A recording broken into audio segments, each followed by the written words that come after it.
বন্ধুরা, আমরা যাচ্ছি তারাপীঠ মহাশ্মশানে বা তারাপীঠ মায়ের দর্শনে।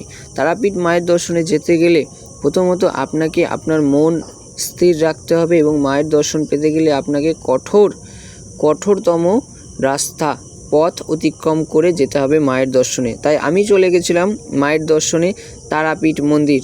তারাপীঠ মন্দিরে যেতে হলে এটা তারাপীঠ মন্দিরের সদর পথ বা সদর গেট। এই গেটটা দেখা মাত্রই আপনি বুঝে যাবেন যে আপনি তারাপীঠ চলে এসেছেন বা মায়ের পদভূমিতে আপনি পৌঁছে গেছেন।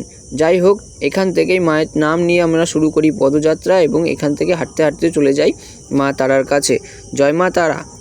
ভারতের পশ্চিমবঙ্গের বীরভূম জেলার অন্তরে অবস্থিত এক রহস্যময় স্থান তারাপীঠ। অনেকেই তারাপীঠকে চেনেন মা তারা মন্দিরের জন্য, কিন্তু এই পবিত্র স্থানটির আরেকটি রূপ রয়েছে, যে রূপের নাম শুনলে গা শিউরে ওঠে। তার নাম হলো তারাপীঠ মহাশ্মশান।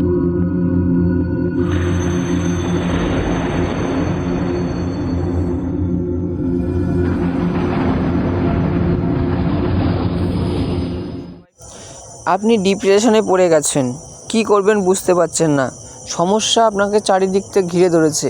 আমি বলছি, সব সমস্যার মুক্তির পথ একমাত্র তারাপীঠ। আপনি আপনার মনের ইচ্ছা নিয়ে চলে আসুন তারা মায়ের দর্শনে। তারা মায়ের দর্শনে আপনার সকল সমস্যা নিমেষে মুছে যাবে।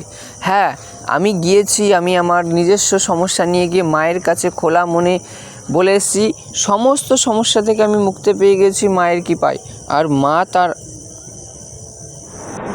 আর সবথেকে চমৎকার বিষয় হলো তারাপীঠ শ্মশান। মা তারা হচ্ছে অর্থের দেবী, তাই মায়ের কাছে কোনো কিছু চাইলে কেউ খালি হাতে ফেরে না। অর্থনৈতিক সমস্যা হোক, চাকরি থেকে একদম সন্তান লাভ পর্যন্ত মায়ের কাছ থেকে কেউ খালি হাতে ফেরে না। তাই একবার মন থেকে যদি আপনি চান যে আপনার জীবনে সমস্ত সুখ শান্তি ফিরে আসুক, তাহলে অবশ্যই আপনাকে তারাপীঠ মায়ের মন্দিরে মায়ের দর্শনে একবার আসতেই হবে। জয় মা তারা, জয় গুরু বামদেব। ভিডিওটি কেমন লাগলো জানাবেন এবং কমেন্টে অবশ্যই জয় মা তারার নাম লিখবেন।